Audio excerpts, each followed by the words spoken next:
Andrew Mountbatten Windsor and Sarah Ferguson are gearing up for one final celebration. The couple, once titled Duke and Duchess of York, face an imminent move from Royal Lodge. This historic 30-room mansion in Windsor has been their family home for decades. Despite their greatly reduced royal status, they plan to host some sort of party this festive season. The gathering is expected to serve as a heartfelt last hurrah with their most loyal friends. News of the planned event emerged after their noticeable absence from Sandringham Christmas. King Charles III chose not to extend an invitation to Andrew this year. The decision follows years of stripping Andrew of his remaining royal titles and privileges. He lost his HRH style, military affiliations, and official public role long ago. Now the couple appears determined to savor their final months in the beloved residence. They reportedly intend to fill the holiday period with all sorts of entertaining.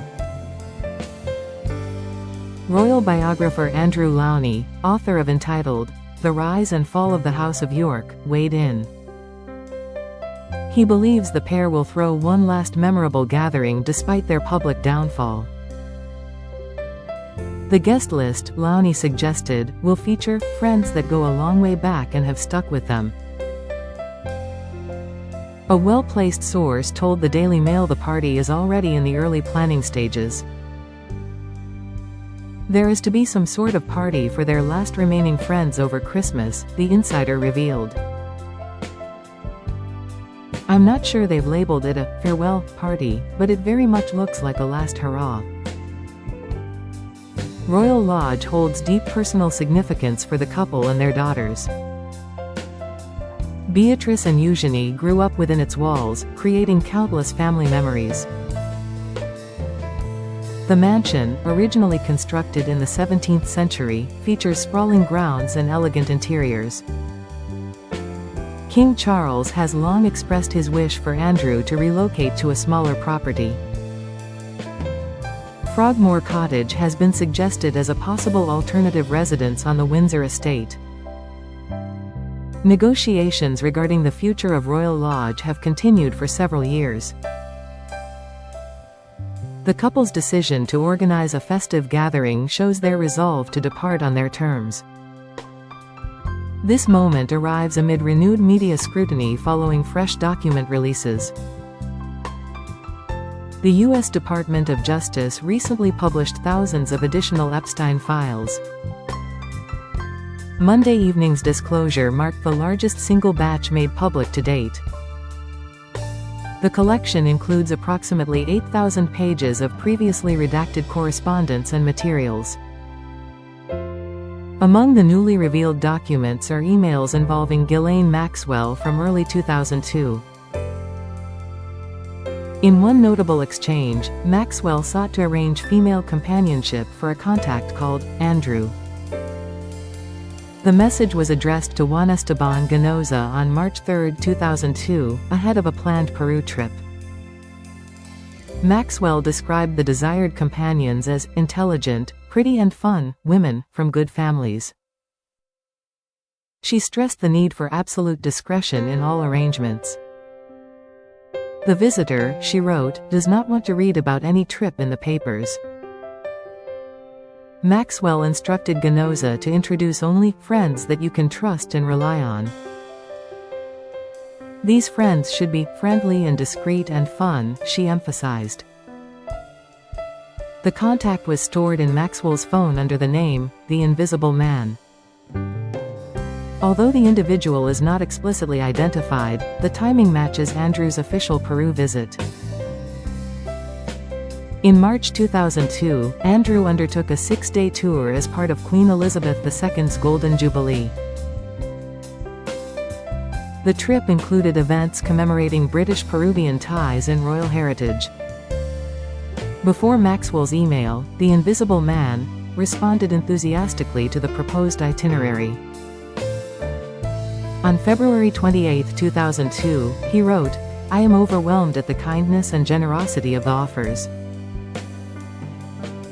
"I would love to do them all but fear that there would not be enough time," he added.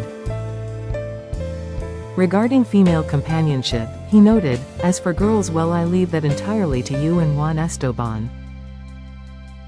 Ganoza replied later, inquiring about the visitor's age and expressing some local doubts. He nevertheless indicated he would make every effort to arrange suitable introductions. Crucially, the documents contain no allegations of criminal wrongdoing related to the trip. No evidence suggests any illegal activity occurred during Andrew's official visit to Peru. The correspondence forms only a small part of the much larger Epstein file release. These documents continue to fuel intense global media coverage and public debate. Andrew has repeatedly and consistently denied any knowledge of Epstein's criminal activities. He settled a civil lawsuit brought by accuser Virginia Giuffre in early 2022. The settlement was reached without any admission of liability on his part. The agreement allowed him to avoid a potentially lengthy and damaging court trial. Since then, Andrew has deliberately maintained a very low public profile. He has focused primarily on private life and family matters away from the spotlight. Sarah Ferguson has remained steadfastly supportive throughout the long controversy.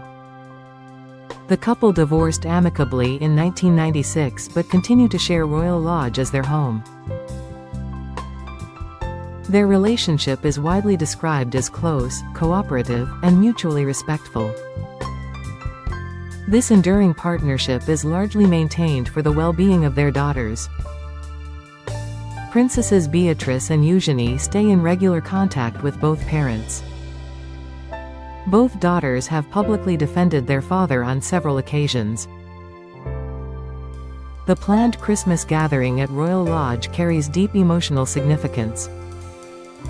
It signals the couple's strong desire to close this chapter on a positive note. They intend to celebrate quietly with those who have remained loyal through trials. The event is expected to be intimate, filled with shared reminiscences and gratitude. As the new year draws near, the future of Royal Lodge remains uncertain. King Charles has repeatedly suggested a move to a more modest property.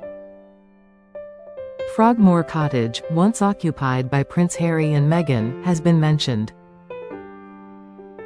However, Andrew and Sarah have so far resisted leaving their longtime family home. Negotiations between the parties continue in hopes of reaching an amicable agreement. The party, whether formally a farewell or not, offers a poignant moment of reflection. Andrew and Sarah seem determined to depart Royal Lodge with grace and dignity intact. Their choice to celebrate with longtime friends highlights the value of loyalty. In a year marked by many personal challenges, this gathering provides brief joy. The couple's resilience amid adversity continues to intrigue royal observers worldwide. As further details of the planned party emerge, public interest is bound to rise. For the moment, attention centers on their last festive season in the historic house. Royal Lodge's future may soon change, but its cherished memories will endure forever. Andrew Mountbatten Windsor and Sarah Ferguson now confront an uncertain next chapter. Yet they choose to mark this transition with warmth, friendship, and quiet celebration.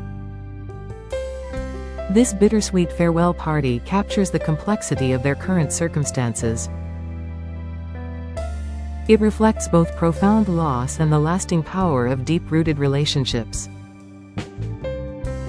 As holiday lights twinkle across Royal Lodge one final time, the couple prepares to turn the page with heads held high and hearts hopeful. Their story, filled with remarkable highs and painful lows, still captivates the world. In the end, it is the enduring human connections that truly matter.